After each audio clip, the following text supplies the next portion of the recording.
লোকসভা ভোটে ভালো ফল করলেও সরকার গঠনের পর্যাপ্ত সংখ্যা নেই ভারতের বিরোধী জোট ইন্ডিয়ার। তাই ঐক্যবদ্ধ বিরোধী হিসেবেই মোদি বিরোধী লড়াই জারি রাখার সিদ্ধান্ত নিল তারা।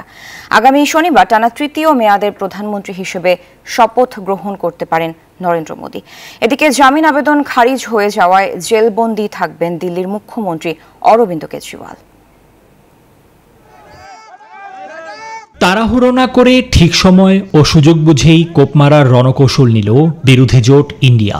আপাতত ঐক্যবদ্ধ দায়িত্বশীল বিরোধী হিসেবেই লড়াই চালিয়ে যাবেন মোদি বিরোধীরা। বুধবার জোটের বৈঠকের পর এ ইঙ্গিত দেন কংগ্রেসের সর্বভারতীয় সভাপতি মল্লিকার্জুন খার্গে।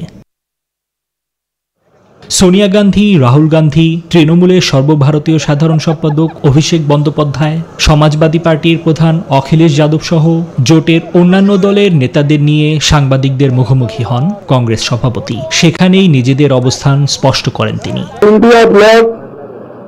মোদির স্বৈরাচারী সরকারের বিরুদ্ধে ইন্ডিয়া লড়াই জারি রাখবে। জোটের সব শরিকই মোদি সরকারের বিরুদ্ধে একসুরে কথা বলবে। সঠিক সময়ে নেওয়া হবে সঠিক সিদ্ধান্ত।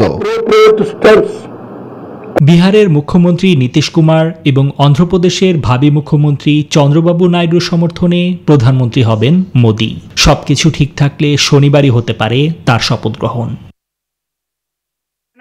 এদিকে জামিনের মেয়াদ বাড়ানোর আবেদন খারিজ হয়ে যাওয়ায় দিল্লির মুখ্যমন্ত্রী অরবিন্দ কেজরিওয়ালকে আপাতত থাকতে হবে তিহার জেলেই। চিকিৎসার জন্য তার অন্তর্বর্তীকালীন জামিন বাড়ানোর আবেদন বুধবার দিল্লির রাউস এভিনিউ আদালত খারিজ করে দিয়েছেন। নির্বাচনের ভোট গ্রহণ শেষে গেল রোববার ফের কারাগারে ফিরে যান কেজরিওয়াল। নিবির আমিন, নিউজ 24।